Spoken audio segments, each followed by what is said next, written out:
കർണാടകയിൽ പോലീസുകാർ സഞ്ചരിച്ച വാഹനം ആക്രമിച്ച് മോഷണക്കേസ് പ്രതിയെ മോചിപ്പിച്ചു. ഗഡക് ജില്ലയിലെ ബെട്ടഗേരിയിലാണ് സിനിമാ സ്റ്റൈൽ ആക്രമണമുണ്ടായത്. 4 പോലീസുകാർക്ക് പരിക്കേറ്റിട്ടുണ്ട്. അരുൺ പൂപ്പറമ്പ വിവരങ്ങളുമായി ചേരുന്നുണ്ട്. അരുൺ, അതിന്റെ ദൃശ്യങ്ങളൊക്കെ ഇപ്പോൾ പുറത്തു വന്നിട്ടുണ്ട്. എന്താണ് സംഭവിച്ചത് അരുൺ? ശ്രീജിത്ത് സൂചിപ്പിച്ചതുപോലെ തന്നെ ഗഡക് ജില്ലയിലെ ബെട്ടഗേരിയിൽ ഇന്നലെ അർദ്ധരാത്രിയാണ് ഈ സംഭവം ഉണ്ടായത്.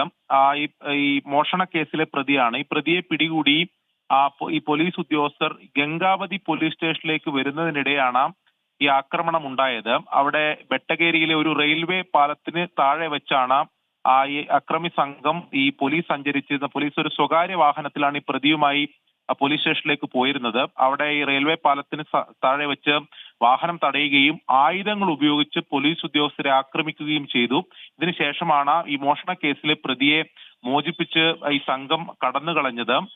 ഇവരെ തിരിച്ചറിഞ്ഞിട്ടുണ്ട് എന്നതാണ് ഈ ഘട്ടത്തിൽ പോലീസ് പറയുന്നത്. അവർക്ക് വേണ്ടി അന്വേഷണം ഊർജിതമാക്കിയിട്ടുണ്ട്. വിവിധ സംഘങ്ങളായി തിരഞ്ഞുള്ള തെരച്ചിൽ ഉൾപ്പെടെ നടത്തുന്നുണ്ട്. 4 പോലീസ് ഉദ്യോഗസ്ഥർക്ക് ഇതിൽ അല്പം സാരമായി തന്നെ പരിക്കേറ്റിട്ടുണ്ട്. ആയുധങ്ങൾ ഉൾപ്പെടെ ഉപയോഗിച്ചായിരുന്നു ഇവരുടെ വാഹനത്തെ ആക്രമിച്ചത്, ഉദ്യോഗസ്ഥരെയും ആക്രമിച്ചത്. ഈ പ്രതികൾക്ക് വേണ്ടിയിട്ടുള്ള തെരച്ചിൽ എന്തായാലും പോലീസ് ഊർജിതമാക്കിയിട്ടുണ്ട്.